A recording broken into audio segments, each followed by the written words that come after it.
جیمز ساندرلند، شخصیت اصلی بازی سایلنت هیل 2، هیچ نشانی از قهرمان‌های بازی‌های وحشت و بقایی که میشناسیم نداره. اون نه مثل کریس ردفیلد تو کار با اسلحه مهارت ویژه داره و نه مثل لیان کندی آمادگی بدنی بالایی داره. اون یه آدم کاملا معمولیه، مثل خیلی از آدمایی که دور و بر خودمون میبینیم، ولی داستان تراژیک زندگیش اونو به یکی از خاص‌ترین شخصیت‌های تاریخ ویدیو گیم تبدیل کرده. سلام، اینجا بازی پلاته و امروز با شماییم با 20 فکت جالب درباره شخصیت جیمز ساندرلند از بازی سایلنت هیل 2. همونطور که گفتیم جیمز ساندرلند شخصیت اصلی بازی سایلنت هیل 2. اون خودشو با عجله به شهر سایلنت هیل رسونده، چرا که نامه‌ای از طرف همسرش یعنی مری دریافت کرده. اما جیمز اصلاً نمیتونه این قضیه رو باور کنه، چرا که همسرش مری 3 سال پیش بر اثر یه بیماری کشنده از دنیا رفته. مری تو نامه به جیمز گفته تو مکان ویژه‌شون تو شهر سایلنت هیل منتظرشه. جیمز راه میفته تا ببینه چه اتفاقی داره براش میفته. اگه در ابتدای بازی نسخه ریمیک سایلنت هیل 2 دستهای جیمز رو خوب نگاه کنین، میبینین که رو انگشت حلقه ازدواجش پوستش روشن‌تره، یعنی اینکه تازه حلقه‌شو درآورده، با اینکه خودش میگه مری یعنی زنش 3 سال پیش مرده. ژاکتی که جیمز پوشیده یه M65 فیلد جکته که ارتش آمریکا تو جنگ ویتنام ازش استفاده میکرده، چون ضد باد و بارون بوده. حالا شاید فکر کنین این نشون میده که جیمز یه جورایی نظامی بوده، ولی نمیشه به قطعیت گفت، چرا که این ژاکت از اوایل دهه 70 میلادی برای لباسهای غیر نظامی هم تولید میشده، یعنی مردم عادی هم میتونستن بخرنش و یه جورایی به مد روز تبدیل شده بوده. پس ممکنه جیمز نظامی بوده باشه یا اینکه فقط دلش میخواسته خوش تیپ باشه. تو ریمیک بازی سایلنت هیل 2 ظاهر جیمز در طول بازی تغییر میکنه. لباساش هرچی جلوتر میره کثیف‌تر میشه و صورتش هم خیلی خسته تر به نظر میاد. جیمز اول بازی و تو آینه دستشویی دستش رو میکشه رو صورتش تا ببینه خواب میبینه یا نه. آدمایی که خوابهای شفاف یا اصطلاحاً لوسید دریم میبینن معمولاً این کارو میکنن و بهش میگن چک کردن واقعیت. مثلا دستشون رو میزنن به وسایل دور و برشون تا مطمئن شن واقعی‌ان، یا خودشون رو نیشگون میگیرن یا میزنن. رویای شفاف یا رویای آگاهانه به رویایی گفته میشه که در اون شخص رویابین از این واقعیت که در حال رویا دیدن آگاهی داره. تو رویای شفاف رویابین توانایی کنترل محیط فیزیکی رو نداره، ولی به صورت آگاهانه روی رویای خودش کنترل داره و حتی میتونه صحنه رویا رو به میل خودش تغییر بده. تو نسخه اورجینال شاید اولش فکر کنین جیمز با دستش صورتش رو لمس نمیکنه، اما اگه دقت کنین میبینین داره این کارو انجام میده. تو نسخه ریمیک این صحنه خیلی واضح تر نشون داده شده و مشخصاً جیمز صورتش رو لمس میکنه. با اینکه جیمز تو بازی سایلنت هیل 2 مثل یه پدر جا افتاده رفتار میکنه، مخصوصا در برخورد با کاراکتر لورا، ولی نکته جالب اینجاست که تو اتفاقات بازی سایلنت هیل 2 اون فقط 29 سالشه.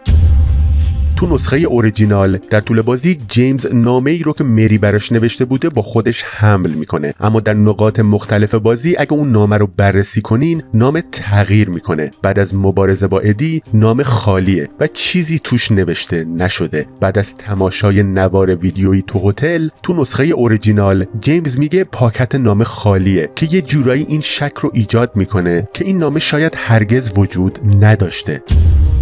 تو نسخه ریمیک خوندن متن‌های بازی به این صورته که میتونین متن رو همونطور که هست مثلا از رو کتاب یا دیوار بخونین، یا اینکه با فشار دادن یکی از دکمه‌های بازی به حالت رید یا خوندن برین و اون متن رو به صورت واضح رو تصویر ببینین. یه نکته خیلی جالب درباره یکی از متن‌های بیمارستان بروک هیون وجود داره، یعنی همون متنی که تو اولین راهروی سمت راست بیمارستان به تابلوی اعلانات زده شده. اگه متن رو از رو تابلو بخونین کلمه گلت یا جرم و گناه توش دیده میشه، اما اگه به حالت رید یا خوندن وارد بشین دیگه خبری از کلمه گلت یا جرم و گناه نیست و در واقع جیمز اون کلمه رو نمیخونه و یا حتی نمیبینه که این به داستان بازی برمیگرده، چرا که جیمز فعلا نمیدونه چی کار کرده. این جزئیات نشون دهنده اینه که سازنده ها چه دقتی در بازسازی این بازی به خرج دادن. به نظر میرسه که جیمز در طول بازی به پوچی رسیده. اصلا براش مهم نیست چی سرش میاد. به همین خاطره که کارهای خطرناک و عجیب و غریب زیادی میکنه. مثلا دستشو میکنه تو سوراخ‌های خطرناک و ناشناخته یا میپره تو چاله‌های عمیق و سیاه و به نظر میرسه واقعا براش مهم نیست چه بلایی سرش میاد. در طول بازی چندین جسد پیدا میکنین. اگه خوب دقت کنین میبینین همه این جسدها خود جیمز هستن. این شامل جسدهایی که تو سایلنت هیل پخش و پلا شدن و اون جسد جلوی تلویزیون آپارتمان وودساید هم میشه که این باعث شده طرفدارا یه نظریه دربارش داشته باشن.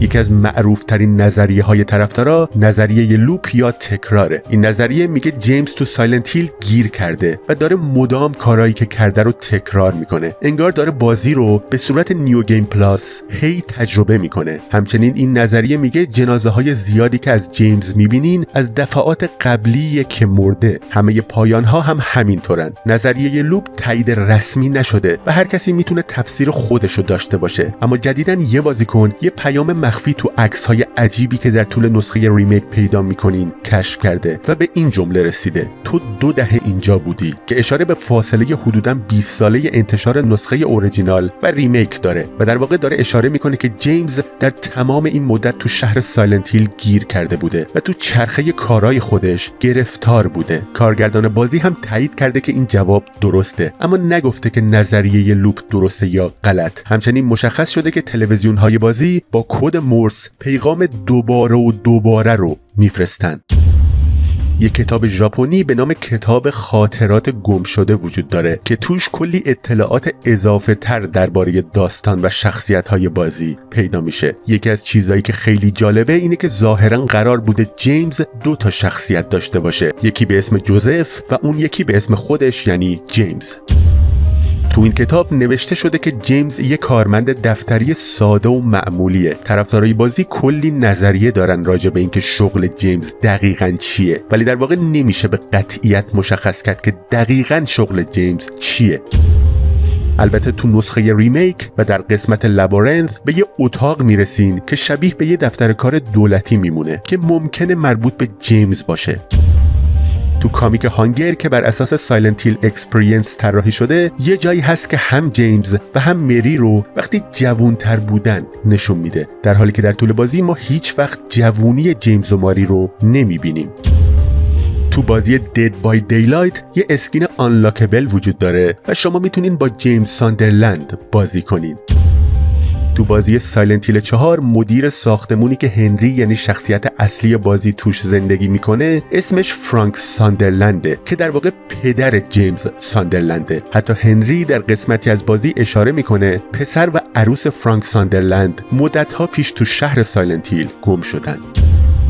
کتاب خاطرات گم شده اطلاعات بیشتری درباره موجودات سایلنت هیل میده. خیلی از این موجودات با الهام از گذشته جیمز و خاطرات بدش طراحی شدن. یکی از دشمنای اصلی موجودیه که مثل یه بیمار درد کشیده داره تقلا میکنه که نمادی از درد و رنج جیمز و مری در دوران بیماری مری. یه دشمن دیگه هم دیده میشه که نشون دهنده مشکلات جنسی جیمز در طول بیماری همسرشه، یعنی همون دشمنایی که کلاً 4 تا پا هستن و از لحاظ جنسی فریبنده به نظر میرسن و از سخت‌ترین دشمن‌های بازی هم به حساب میان. پیرامید یا کله هرمی هم نماد اون بخشی از ذهن جیمزه که فکر میکنه سزاوار تنبیهه، یعنی احساس گناه. به همین خاطره که تو کل بازی کله هرمی دنبالتون میفته و به مانکنها و ماریا هم رحم نمیکنه.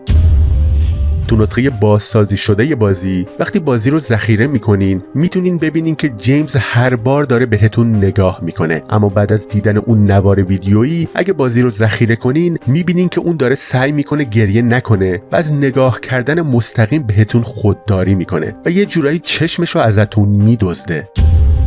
بعد از مبارزه با ادی، جیمز به دستای خودش نگاه میکنه که اگه با صحنه ابتدایی بازی مقایسش کنین خیلی شبیه به همه و انگار داره همون جوری به دستاش نگاه میکنه. سلام، اینجا بازی پلاته و امروز با شماییم با 10 باس فایت چالش برانگیز سری رزیدنت ایول. مبارزه با فرم نهایی دکتر ویلیام برکین که در تولید و گسترش ویروس جی نقش زیادی داشته، یکی از قسمت‌های سخت بازی رزیدنت ایول 2 ریمیکه، مخصوصا تو سناریوی کلیر. در درجه‌های سختی بالاتر که مهمات و آیتم‌های بازیابی سلامتی کمتری در اختیار دارین، چالش این مبارزه میتونه بیشتر هم